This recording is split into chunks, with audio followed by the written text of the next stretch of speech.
Hello, I'm Aubrey Shepherd.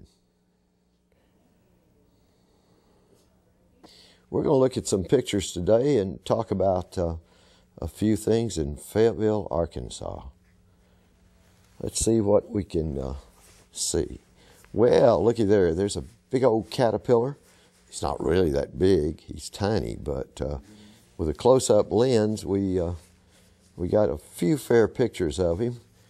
With the wind blowing sometimes, it's hard to do, but I don't know what kind of caterpillar he is or what he's going to grow into. Now you're seeing a tiny flower, and it's so tiny that, well, look, there's some fingers in the picture, and you can get an idea of what these critters are like. There's a different angle. That's a tiny white flower, and it's a very tall plant. Some of those were close to 10 feet tall. These are bent down from some of the shortest ones in the bunch. And now, do you see a bird right behind the green box? That's a roadrunner. He was in my yard. He went over to the neighbor's yard. He runs around World Peace Wetland Prairie and Pinnacle Prairie and the Hill Place development, just wherever he wants. But he doesn't like it. He doesn't like the new street in there very much. He sort of dashed across there. He wanted to sit in a tree for a while in my yard, and I frightened him, I think. There's the new Pinnacle Prairie Trail.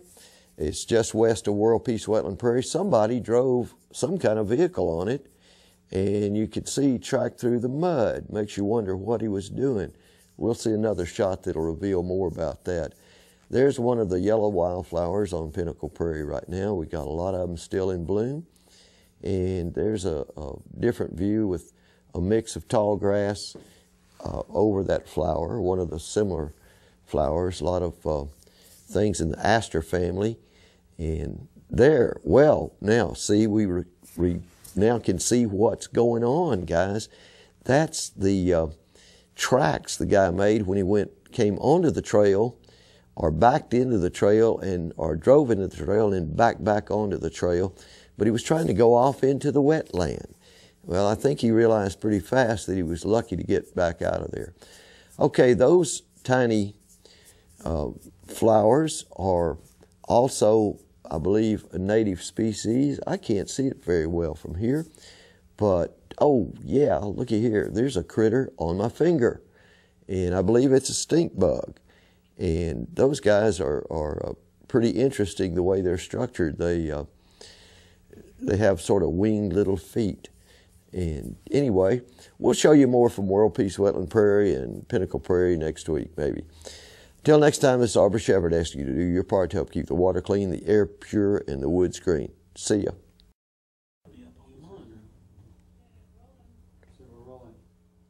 Hello, I'm Aubrey Shepherd. Well, I want to show you some of the things that go on when people fill land to create curb and gutter next to the street.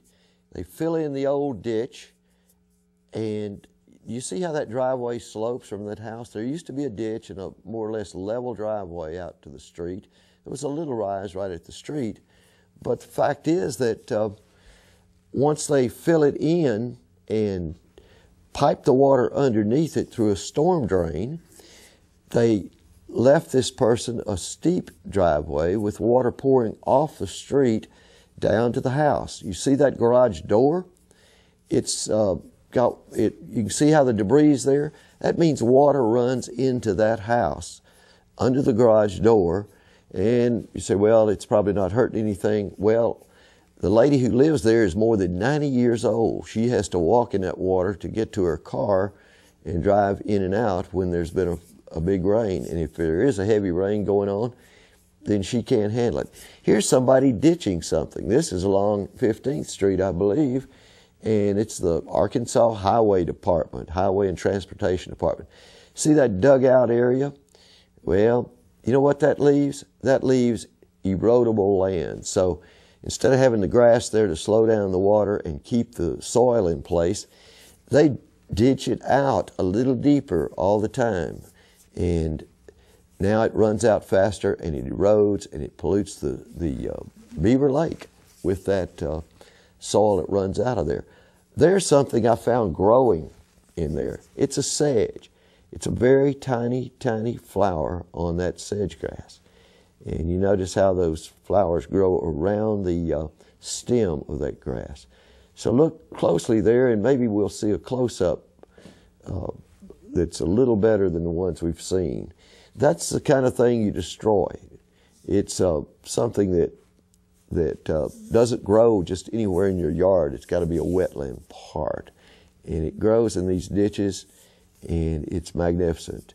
There you can see the shape of it, but I care about those tiny flowers. Every species is significant, and I really believe that we should be a little more protective and try to ensure that these things have a chance to survive, because there are always pollinators, always insects that depend on them, and I'm talking beneficial insects.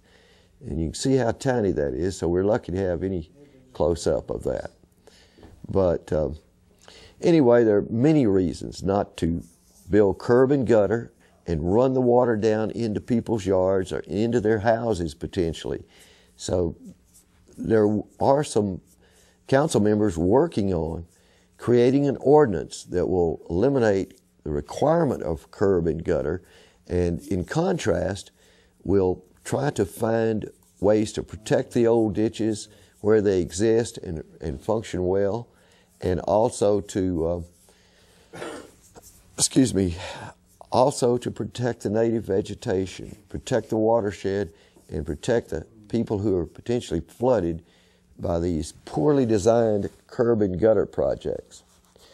So until next time, this is Aubrey Shepherd asking you to do your part to help keep the water clean, the air pure, and the woods green. See ya.